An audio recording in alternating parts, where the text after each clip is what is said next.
like foundationally, I still consider myself a libertarian. I think everything should be done through, property rights and contracts. It's just I came to the conclusion that the idea that most of the people that we live around today would be property owners in the absence of the state is hysterically, obnoxiously stupid. You look at like Porkfest. You went there, and they have these polyamory panels, and everyone wants to talk about transgenders and homosexuals, like that's the most important issue of the day, and those people are not fit for survival in the absence of the state, and so. I don't argue with people who call me a fascist anymore because essentially these people are products of the democratic state. They were born and bred for it, and it's no surprise that they invade everything that they can get their hands on, especially something that's an actual threat to an institution like the state, such as libertarianism. And so they try to destroy everything that is good and decent in the world, libertarianism chief amongst them. And so I've come to the conclusion that as a result of people like this, state action is not something that can be ignored. That as long as the state exists, most people involved, most of the people that you would meet at a place like Porkfest would basically essentially tell you that so long as the state is in control of something, it should promote egalitarianism and degeneracy. And that is ridiculous, in my opinion, because property owners wouldn't do that. And so I've come to the opinion that basically state policy should reflect. I hesitate to use the term eugenics program, but I don't really shy away from that either. But basically, you have to start making better people in the society, and that might involve doing things like chucking trannies out of helicopters, for example. Yes. Hans Hermann Hoppe, I believe that's a reference to. Yeah, physically removing Democrats and communists is advocates of alternative lifestyles, individual hedonism, etc. Those are Hoppe lines. The helicopter thing is a reference to a Chilean dictator by the name of Augusto Pinochet, and that's just sort of a meme that I've run with. Right. So I guess there was a point where you realized that it's not about principles it's about winning. Right? It's principles. You got to beat your enemy. Principles are a luxury afforded to winners. Right? You can't have principles, with a fucking bullet in your skull. You can't have principles while Hillary Clinton is stripping your goddamn carcass and giving everything you have to, Jamal's 8 fatherless children. Yeah.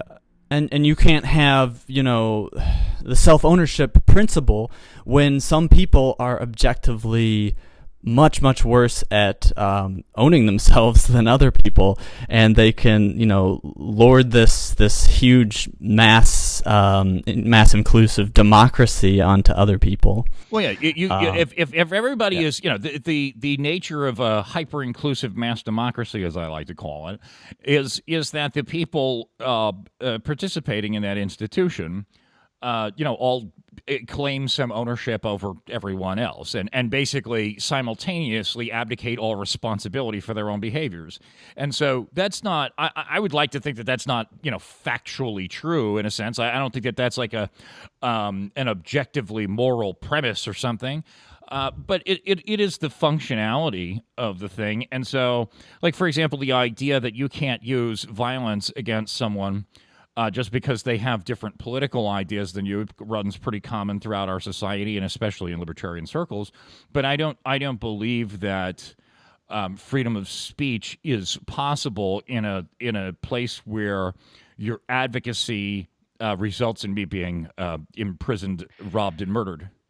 Yeah. Now, okay, so if I could push back on that a little bit, I don't have a problem with limiting freedom of speech just because, that's the principle.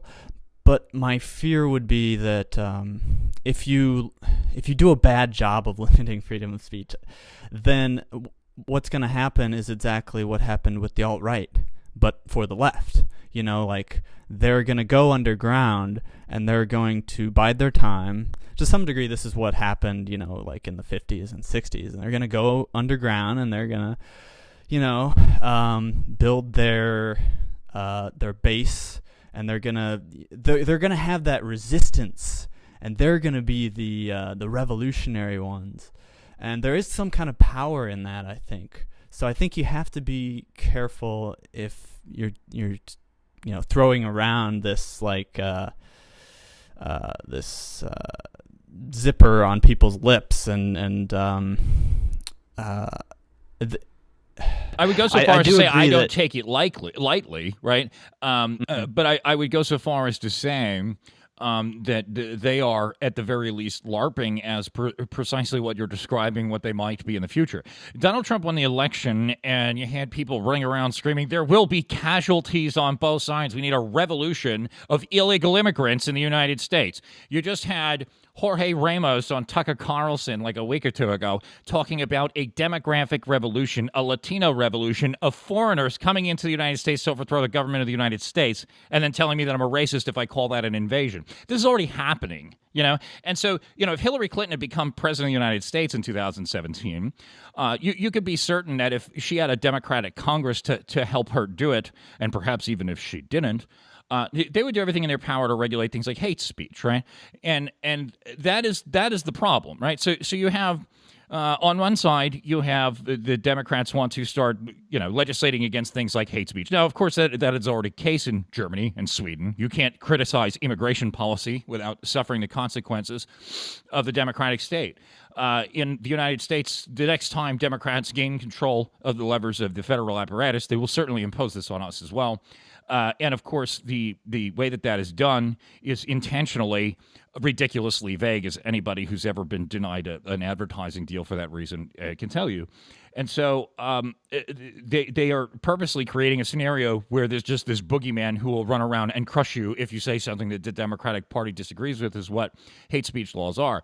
And so basically, in terms of the freedom of speech thing, it's just that we don't have it, right? It's already been decided that there's no freedom of speech. And so it's just a matter of who's going to ban what.